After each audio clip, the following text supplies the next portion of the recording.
Bismillahirrahmanirrahim. Assalamualaikum warahmatullahi wabarakatuh.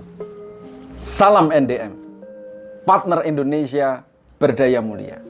Sobat profesional yang saya hormati, selamat bergabung dalam channel NDM. Satu komunitas supaya ikut berpartisipasi dan berkontribusi agar menjadikan seluruh bangsa Indonesia menjadi bangsa yang memiliki daya saing yang tinggi dan memiliki karakter yang mulia. Pada kesempatan kali ini, saya akan men-sharingkan tentang sebuah topik. Beberapa kolega di kerja profesional menyampaikan kepada saya, Pak Saudi, bikin konten video tentang bagaimana menjadi seorang karyawan yang sukses. Karyawan yang sukses. Dan saya sangat apresiasi dengan ini. Karena amat sedikit konten-konten, pelatihan-pelatihan, training bagaimana menjadikan karyawan yang berhasil. Karena kebanyakan pelatihan-pelatihan, motivasi yang ada adalah bagaimana menjadikan para pengusaha yang berhasil. Maka karenanya kesempatan kali ini saya sampaikan kepada rekan-rekan semua, sobat profesional yang saya hormati, tidak perlu malu dengan jabatan sebagai karyawan. Karena memang kenyataannya 129 juta. Berdasarkan data dari Badan Pusat Statistika, disampaikan bahwa 129 juta warga negara Indonesia mereka berprofesi sebagai seorang karyawan. Nah, topik yang cukup menarik adalah bagaimana sekalipun menjadi seorang karyawan ini, Anda betul-betul menapaki sebuah keberhasilan, menapaki sebuah kesuksesan. Kalau saya berikan kesempatan kepada Anda selama 1 menit untuk menuliskan indikator-indikator keberhasilan Anda sebagai seorang karyawan, silahkan Anda tuliskan. Atau saat ini lintasan satu pertanyaan kemudian Anda segera jawab. Apa indikator kesuksesan Anda sebagai seorang karyawan? Dan ketika Anda bicara tentang karyawan, profesional menjadi seorang karyawan, maka indikator yang pertama adalah satu, bahwa berhasil dikatakan sebagai seorang karyawan ketika memiliki karir yang bagus. Segera naik pada posisi jabatan yang lebih tinggi, sehingga mendapatkan tanggung jawab yang lebih tinggi, yang akhirnya tanggung jawab itu dikompensasi dengan gaji pokok yang lebih tinggi, dengan grade, dengan golongan, dengan pendapatan, tunjangan jabatan, maupun fasilitas dan tunjangan-tunjangan yang lainnya. Ini adalah indikator. Nah, kawan-kawan sekalian, sobat profesional yang saya hormati, kesempatan kali ini saya tertarik ingin berbagi banyak tips, dan tentunya ini lebih banyak dari pengalaman saya pribadi. Selama hampir 20 tahun berkecimpung dalam dunia profesional, semoga bisa memberikan sharing kepada Anda. Rekan-rekan sekalian, kalau kita cermati sesungguhnya bicara tentang dunia profesionalisme ini, ada banyak faktor sehingga seseorang yang berprofesi sebagai orang karyawan dapat mencapai indikator kesuksesannya dalam waktu yang relatif cepat. Dan tentunya itu keinginan semua orang. Ada banyak faktor.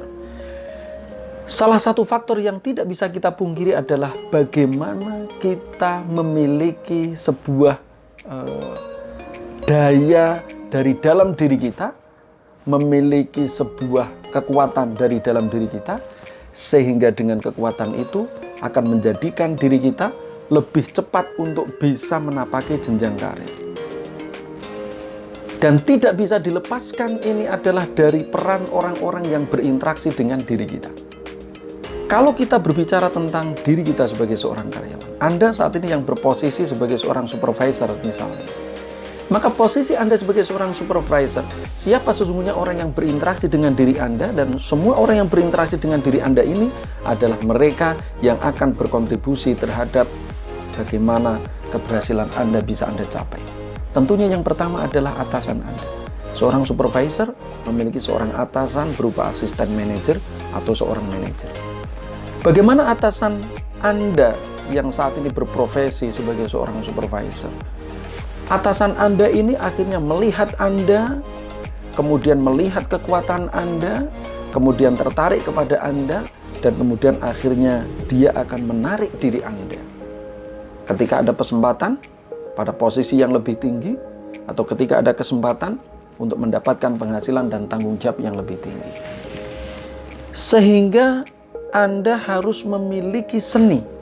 Bagaimana Anda bisa menempatkan diri Anda kepada atasan Anda, sehingga tercipta sebuah energi antara diri Anda dengan atasan Anda, yang akhirnya daya tarik ini Anda dapatkan dari atasan Anda. Anda sebagai seorang supervisor, tentunya Anda memiliki kolega berupa supervisor yang lain. Baik itu dalam satu departemen Anda, maupun antar departemen dalam satu divisi atau dalam satu perusahaan Anda. Dan barangkali Anda akan memiliki kolega ini yang selevel dengan Anda, akan ada puluhan. Akan ada banyak, lebih dari satu paling tidak. Dan bagaimana Anda memiliki sebuah seni berinteraksi kepada para kolega Anda, sehingga para kolega ini adalah orang-orang yang akan mengaminkan. Mereka adalah orang-orang yang akan menyetujui. Mereka adalah orang-orang yang akan mengatakan bahwa iya, memang Pak Saudi, kawan saya yang layak dan cocok untuk bisa mendapatkan posisi itu. Mereka bukan orang yang akan menjegal kenaikan Anda, promosi Anda, menjegal keberhasilan Anda. Bagaimana seninya Anda bisa mendapatkan itu? Dan yang terakhir, ketika Anda saat ini berprofesi sebagai seorang supervisor, maka tentunya kalau tadi ada atasan, ada kolega, maka tentunya ada bawahan. Ada tim Anda, ada anak buah Anda.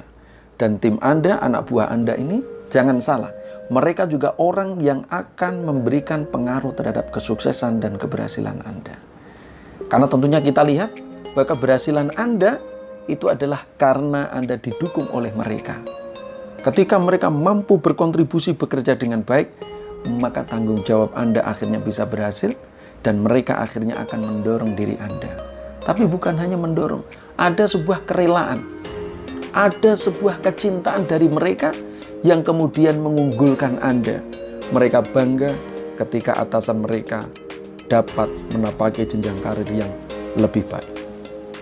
Rekan profesional, sobat profesional yang saya hormati, bahwa seni-seni inilah yang sesungguhnya perlu diketahui oleh sobat profesional sekalian. Saya mengikuti cukup banyak pelatihan-pelatihan motivasi. Saya membaca cukup banyak buku-buku profesional.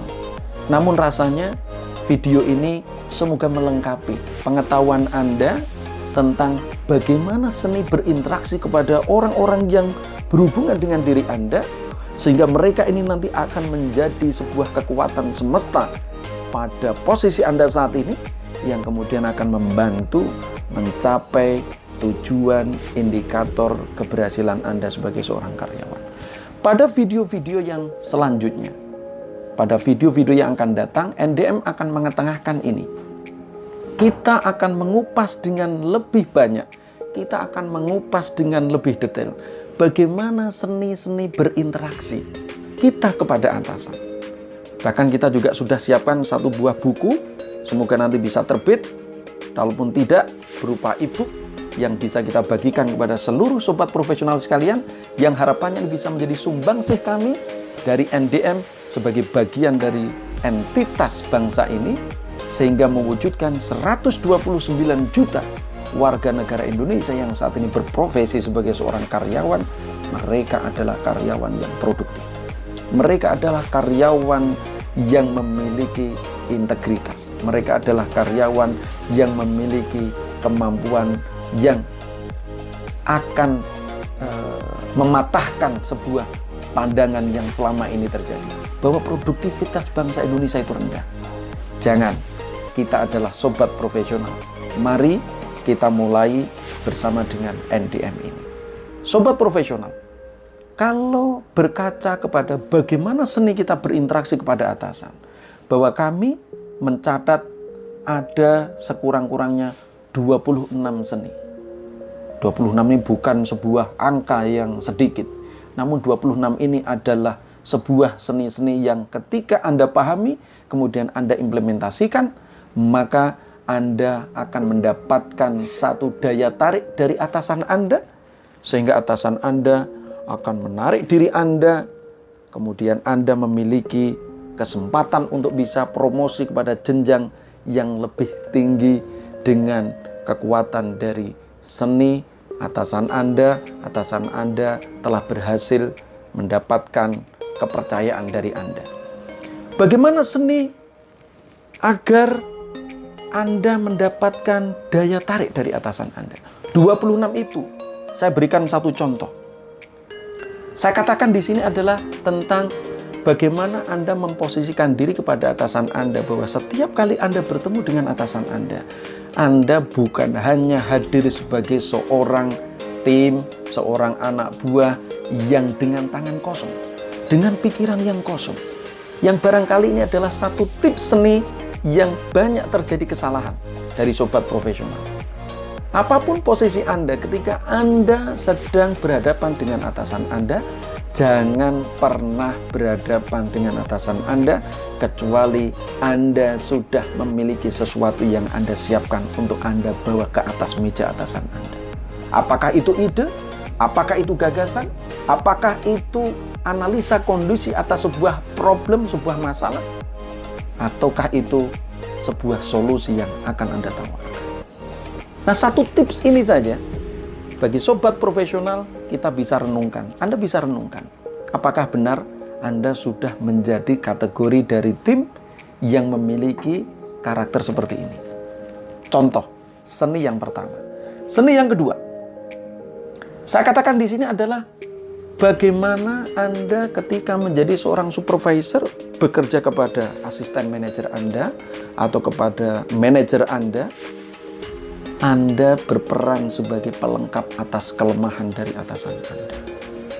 Dan ini sebuah tips, sebuah seni yang saya rasa juga akan sangat menarik bagi Anda untuk Anda ikuti. Sobat profesional yang saya hormati, terima kasih sobat profesional telah menonton video ini. Jika sobat profesional tertarik dengan video ini, dengan hormat, dengan kerendahan hati, kami mohon bisa di-like, kemudian di-subscribe.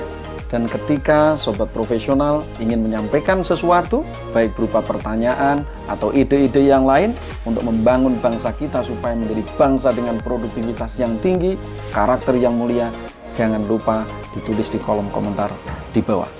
Kemudian jika sobat profesional jika ingin mengetahui lebih jauh tentang apa itu Nusa Daya Mulia, akun-akun media sosial kami juga berada di deskripsi video ini. Terima kasih, sampai ketemu pada video yang akan datang. Salam NDM, partner Indonesia berdaya mulia.